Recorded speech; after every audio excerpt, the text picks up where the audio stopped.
morning, students. This is Anjali, Assistant Professor, Department of CSE, AIML, IARE, Hyderabad. Today's our topic name is Definition and Terminology on Statistics for Data Science. So, in previous class, we have seen that the definition and terminology and probability and the mathematics. Now, you know that there is a very close relation between the mathematics and probability and statistics. So both are related with each other. So we will see one by one. First, what is meant by the statistics? The statistic is at the core of the sophisticated machine learning algorithm capturing and translating data patterns into actionable evidence. So definitely, your statistic is generally related to machine learning. So we can say that the statistic is a machine learning algorithm which is used for capturing and translating your data, different data patterns. So generally the data scientists use statistic to gather, review your data, analyze, draw a conclusion from your data. And sometimes we can use for applying the qualified mathematical models to appropriate the variables. So most aspect of data science approach is how information is processed. So definitely statistics is related to data science, and data science approach is that how the information is going to be processed. So whenever we will talk about the developing insights out of the data, it's basically related to digging out of the possibilities. We are checking the possibilities, we are finding out the possibilities, and those possibilities in data science are known as statistical analysis. So what is the importance of the statistic for data science? Most data scientists always invest more in pre-processing of the data. Definitely pre-processing is very important for our data, because you people are accessing your data, capturing your data from various sources. So there is requirement of the pre-processing. So this requires the most important thing, good understanding of the statistic. And there are few general steps where we have to perform for the data. So first step is that identify the importance of features by using various statistical tests. So first you have to check, you have to identify what are the features, what are the importance of the features which are related to your statistical test. Then you have to find out the relationship between features which are used to eliminate the possibilities of the duplicate features.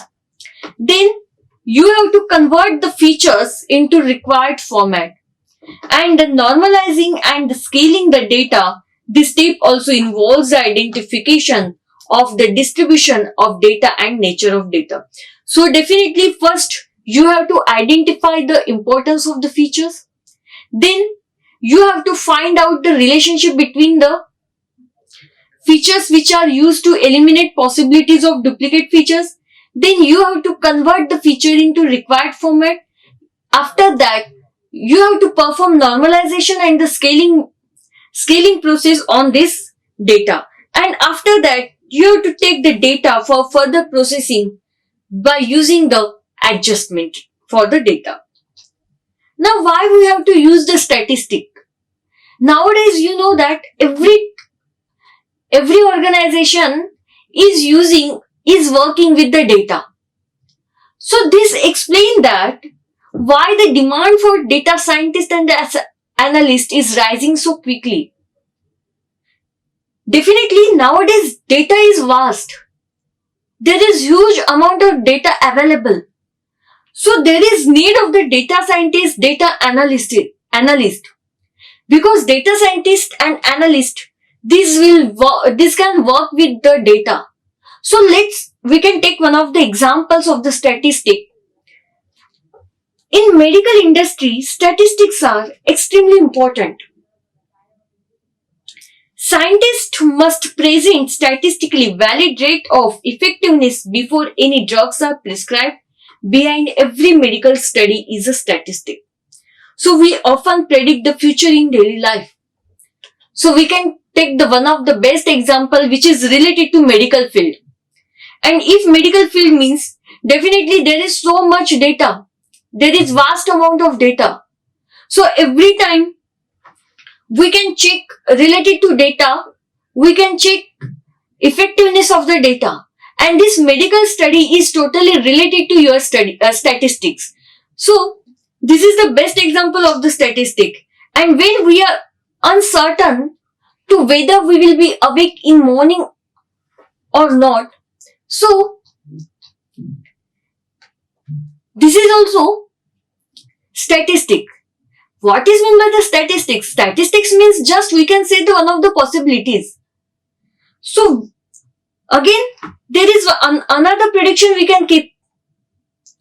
Researchers frequently employ statistics to gather the pertinent data. They make use of statistical expertise. If not, there will be loss of resources like time, money and data. So after keeping alarm also, there is no chance you will wake up early in the morning or not. So definitely there is a prediction. We are keeping only just a prediction. Now what are the different types of the analyst? There is different types of analyst like descriptive analyst, diagnostic analyst, predictive analyst and prescriptive analyst. Descriptive analyst. Descriptive analyst will tell that what happened in the past and help a business understand how it is performing by providing the context to help stakeholder interpret the information. So descriptive analyst will explain only thing what happened in the past. It will help to understand your business. That means how you have to perform, how you have to provide the context which will help to stakeholder. Then diagnostic analytics. Diagnostic analytics takes descriptive data a step further and helps you understand why something happened in the past. Diagnostic analysts only find out that why that thing happened in the past. It's like a descriptive data. It's like diagnostic data. In descriptive data, you have to find out what happened in the past, how it will perform, what data we will provide. Then diagnostic data analyst they will explain what happened in the past. Then predictive analyst. Predictive analytics predicts what is mostly likely to happen in future and provides the companies with actionable insights based on the information. Then predictive analyst only name is suggesting that it will predict something. What they will predict? That means what will happen in the future. This thing will predict. Then prescriptive analytics. Prescriptive analytics provides the recommendations regarding actions that will take advantage of predictions, guide the possible actions toward a solution. So prescriptive analytics will provide the only recommendation regarding your actions. Now there is a central tendency. The central tendency will contain mean, median, mode, skewness and kurtosis. Mean is just average of your data set. Median means it will be the middle value of ordered data set. Then mode, most frequently value which is available in your data set. And if the data have multiple values that occurred most frequently, we have multimodal distribution. Then skewness will explain the measure of the symmetry, and the kurtosis will explain the measure of the whether the data are heavy-tailed or light-tailed in the normal distribution. Now this is your positive skewness, symmetrical distribution and negative skewness. In symmetrical distribution, mean, mode and median will be on the same point. In positive skewness, your mean, median, mode That means mean will be in the right hand side, and in negative skewness your mean will be in left hand side. Now here it's showing that leptocutic, mesocutic and the platycutic. Leptocutic S cutis may be greater than 0. In mesocutic S cutis is equal to be 0 and S cutis is less than 0. Now variability. In variability we will see the range. What is the range? Just we can say the difference between the highest and the lowest value in the data set, that is your range. Interval, we can say again interval. Then that variable is containing percentile, quartiles and interquartile range. Percentile, what is meant by the percentile? A measure that indicates the value below which a given percentage of observation in the group of the observation falls. In percentile, generally we will indicate the value in the form of the percentage. Then quantiles, values that divide the number of data points into 4 or more less equal parts or the quarters. We will divide our numbers into different quarters. Then interquartile range will show measure of statistical dispersion and variability based on dividing a data set into the quartiles. That means we can say quarter 3 minus quarter 1. Now here in this diagram you can say this is quarter 1, quarter 2 is showing as a median, this is quarter 3. This is showing whisker, here is maximum value and in this side there will be a minimum value. In minimum value, here whenever your data value is showing out of the box, at that time we can say that outlier. Outlier means sometimes we can say it is the unwanted data. So here these points are showing unwanted data, unnecessary data. Now what is meant by the variance? The average squared difference of the values from the mean to measure how spread out a set of the data is relative to mean. Then standard deviation. Standard deviation is showing standard difference between each data point and the mean and square root of the variance. Then standard error means we have to estimate the standard deviation of the sampling distribution. On the basis of sampling distribution, you have to find out the standard deviation and then you will get the standard error. Now, population. Whenever we are talking about the sampling distribution, so definitely at that time we have to speak about the population. So, population. In population, we can find out the variance and the standard deviation. In population, variance square is equal to summation of xi minus mu square divided by n and the sigma is equal to square root of summation of xi minus mu divided by n whole square. Now if sample you have given, then at that time variance is equal to s square is equal to summation of xi minus x bar whole square divided by n minus 1. And if you have a standard deviation, so at that time you have to find out the s is equal to square root of summation of xi minus x bar whole square divided by n minus 1. So that means it's showing the population and sample variance and the sample deviation. Now standard error. If you want to find out the standard error, so at that time you have to find out the standard error is equal to sigma divided by the normal distribution. Then estimate sigma is equal to s under root of n. If you are using the sample, then you can use the s of x bar is equal to s divided by n. So it is showing the population and sample standard error. Now what is meant by sampling? So just sampling is that it's the one of the process of gathering information to collect the information about the population from the subset. Like you can say that a selected individual, some small group, or you can analyze the information for studying the whole population. So this is called the sampling, and the sample space generally constitute foundation of the data, and which is responsible for determining accuracy of the study. And sampling is not just is a sample is simple. To land an accurate result, its sample size needs to be accurate, and you have to follow by implementing the right sampling methods.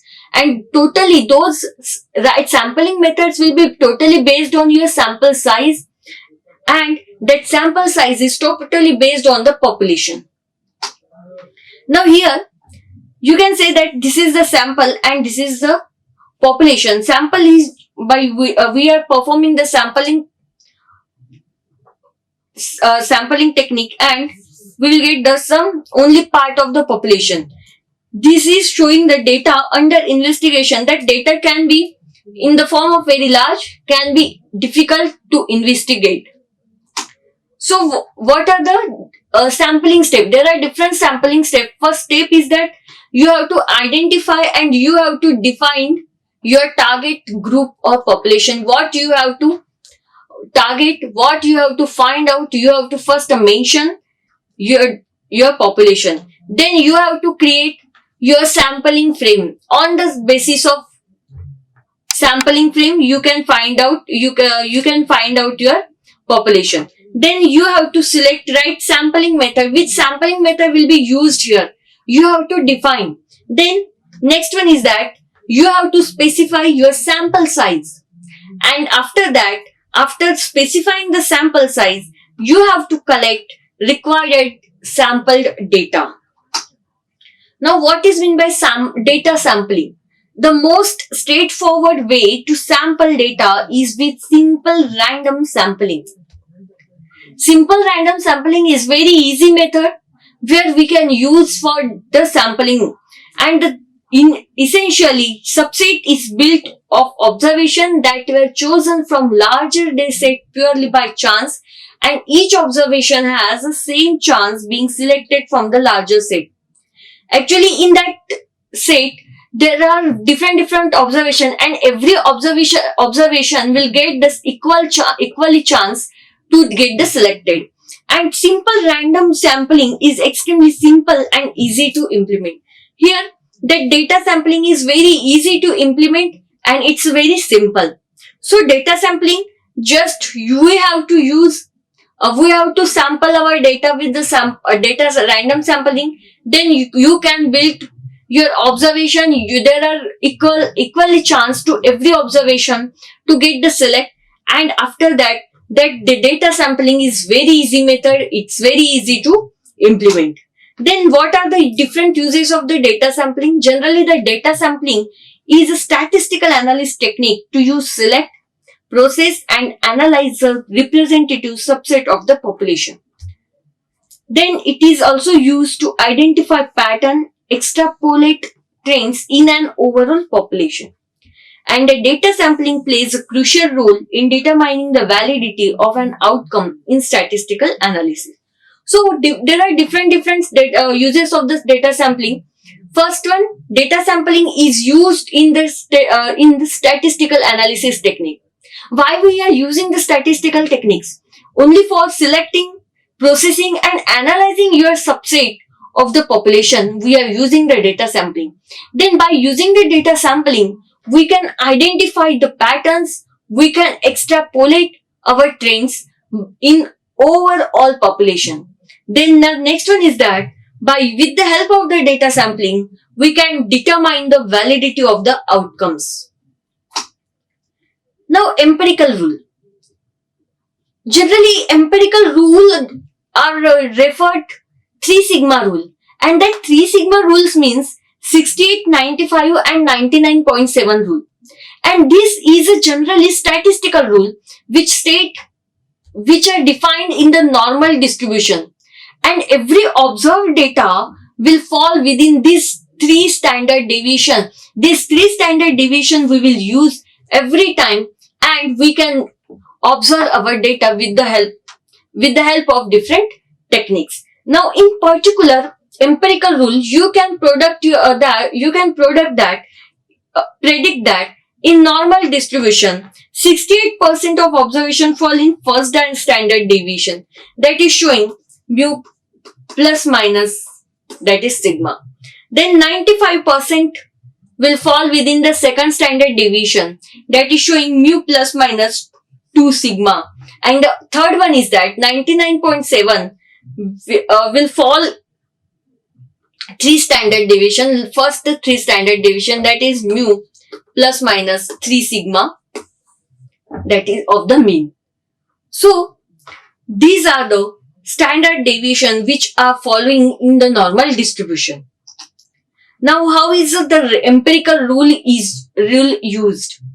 Actually, the empirical rule you have to apply for anticipating the outcomes in normal distribution, and a statistician generally use this method for estimating the percentage of cases which are coming under the standard deviation.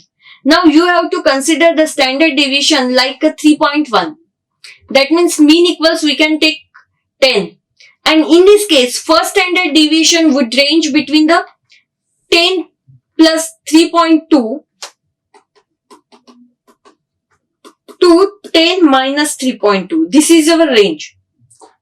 So we can say this is 3.2 to 6.8.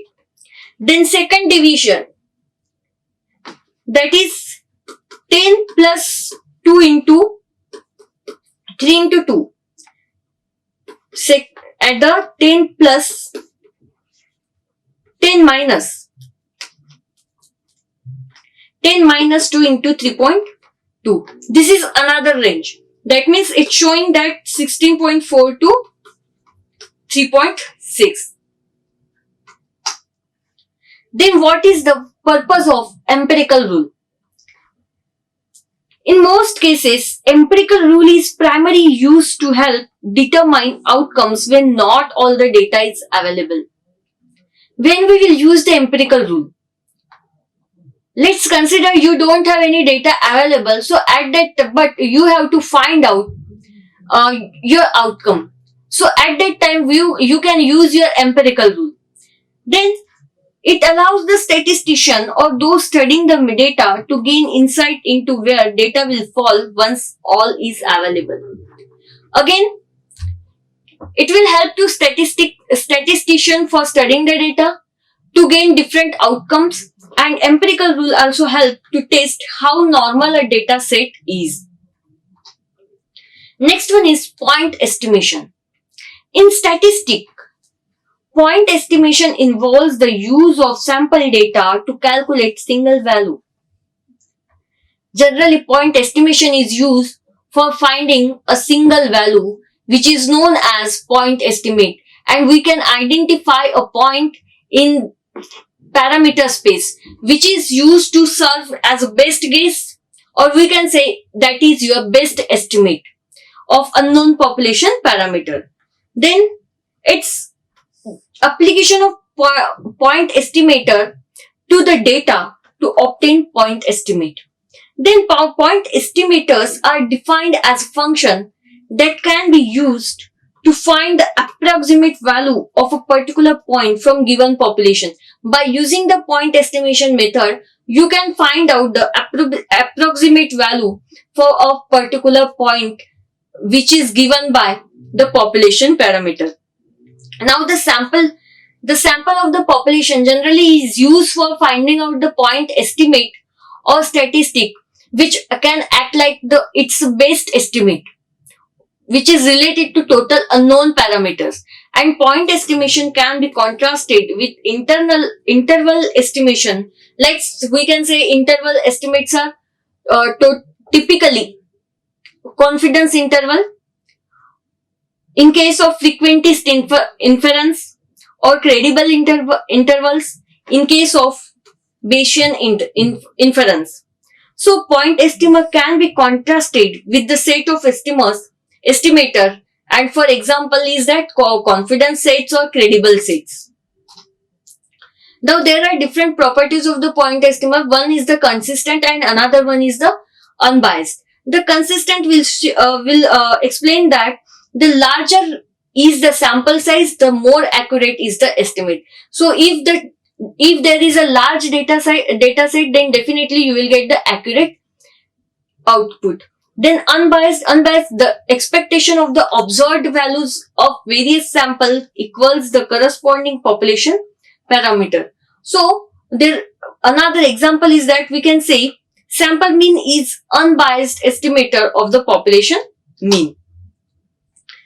Now, most efficient, that is also known as a based and unbiased, of all various consistent unbiased estimate one possessing smallest variance. So here in simple word we can say that estimator varies list from sample to sample, and this generally totally depends on particular distribution of that population.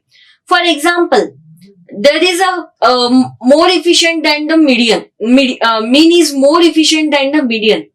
That means that middle value is very efficient, very effective as compared to your median in the normal distribution, but not for more skewed, not for more asymmetrical distribution. Next one is confidence interval. In statistics, the confidence interval is kind of interval calculation which is obtained from observed data. In confidence interval, definitely we have to observe our data, and on that basis we have to calculate our interval calculation, and then you can hold your actual value from the unknown parameter. And this thing, confidence interval, is totally associated with your confidence level, and that can quantifies the confidence level in which interval estimate the deterministic parameter. So we can say that it totally the confidence interval is totally based on your standard normal distribution, where we can use the value for z-score, and mostly the confidence level is selected before examining the data, and the commonly used confidence level is the 95% of the confidence level. Every time confidence level we will select before performing and before examining the data, and generally for confidence level we can use the 95%, and however our other confidence levels are generally used like 90%, 99% confidence level. Why we have to use the confidence interval? Generally confidence interval has more or less impossible to study every single person in population. So we have to keep the data in sample format in the subgroup of the population. That means what we have to do, the researchers can only estimate the population parameters, and by using the estimated range they can calculate the sample data. So therefore the confidence interval is it's a simply way to measure how well your sample represent the population you are studying, and the probability that confidence interval includes true means value within population, that is called your confidence level of the CI. And now you can calculate the CI for any confidence level, but the most commonly used value for confidence level is 95%, and the 95% confidence interval is the range of the values. That means we can say the upper and lower value, difference of the upper and lower value that you can be 95% certain contains the true mean of the population. Now what is the hypothesis testing?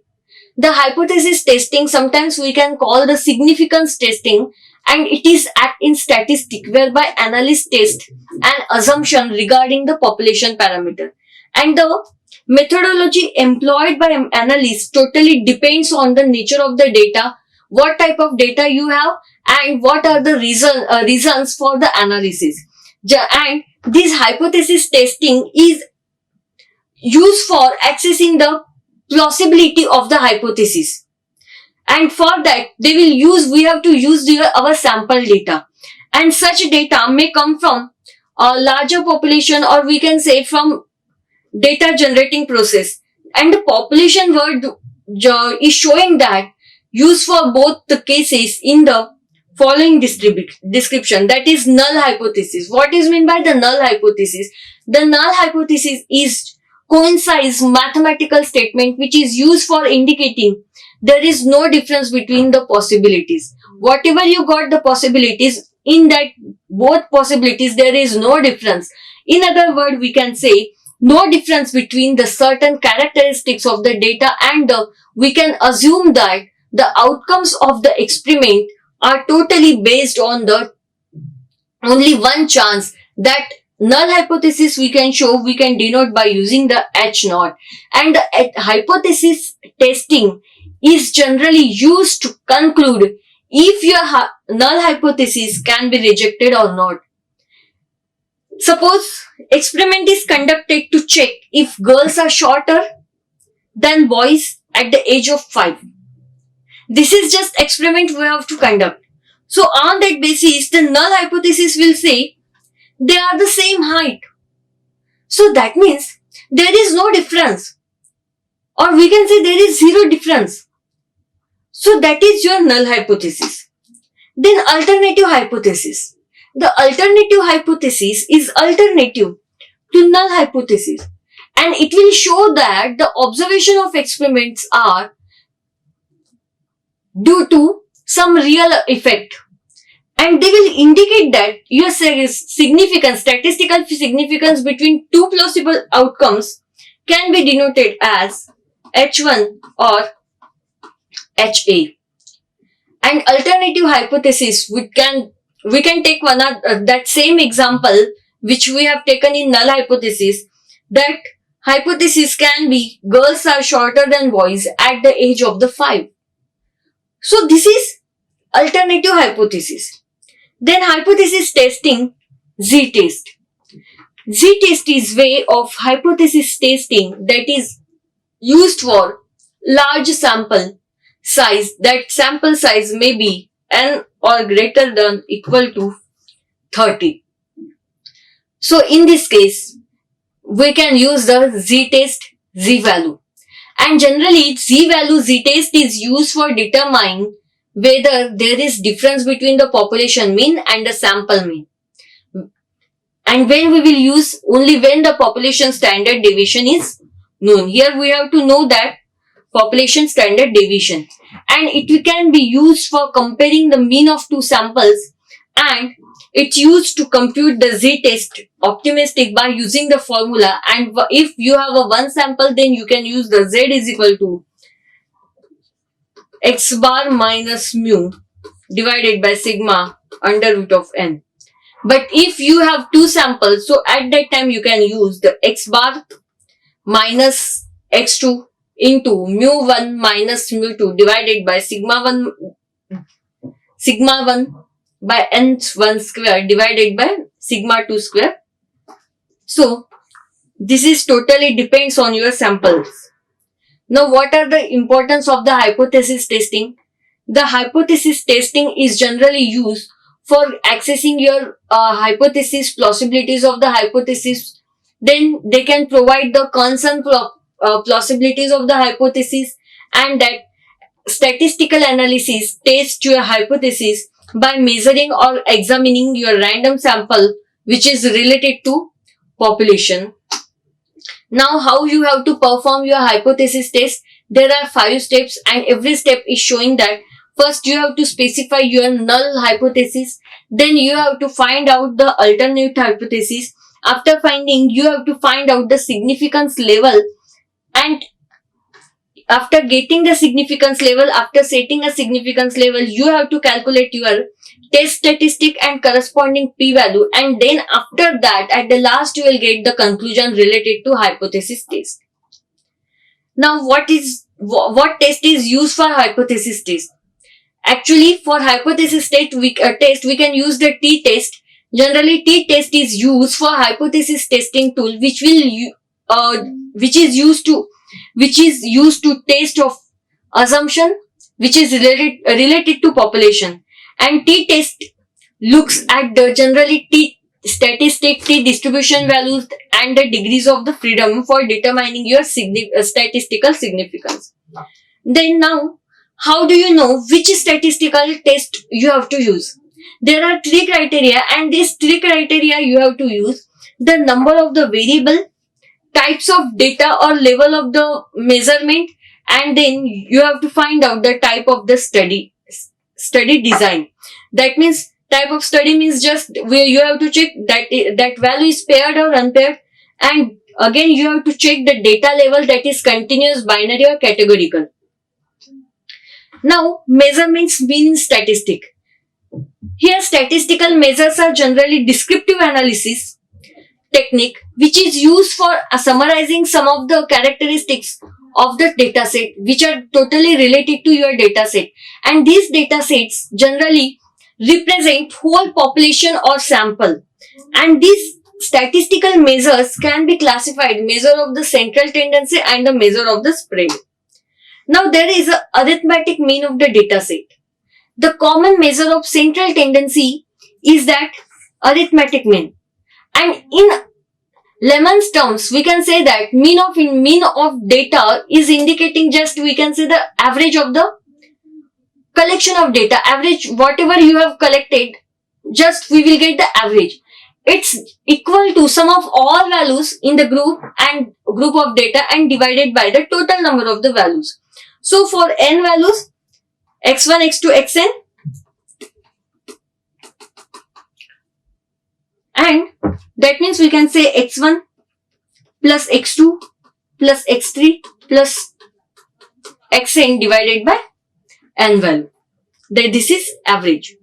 Now it can also indicate that like that: x bar is equal to summation of I to the power n is equal to 1 xi divided by n. Now if you want to calculate your frequency of the observation, then definitely again we have recorded observations like x1 to xn, and there are the frequencies like f1 to fn, and by using these frequencies and the observation, we can calculate x bar f1 x1 plus f2 x2 plus, that means, plus fn xn divided by f1 plus f2 plus f3 plus fn. So that means this formula we can express in short like x bar is equal to summation of fi xi divided by summation of fi. So this method is used for calculating your arithmetic mean, which is used when data is ungrouped in nature. So here the calculating of mean group data, we can calculate our class mark, and for the midpoints of class interval can calculate class mark is equal to upper limit plus lower limit divided by 2. So by using this formula also we can calculate our mean. After calculating the class mark, mean can be calculated. Now sampling distribution in statistic. So sampling distribution is totally related to your probability distribution, where we can obtain large number of samples with the specific population. So here sampling distribution of given population is totally distribution of the frequencies of the range, and we can find out the possibility related to the population. How we have to calculate, how do sampling the distribution relate to hypothesis test?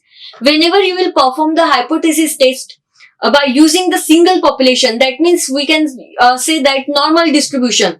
At that time you have to use the z-test, but that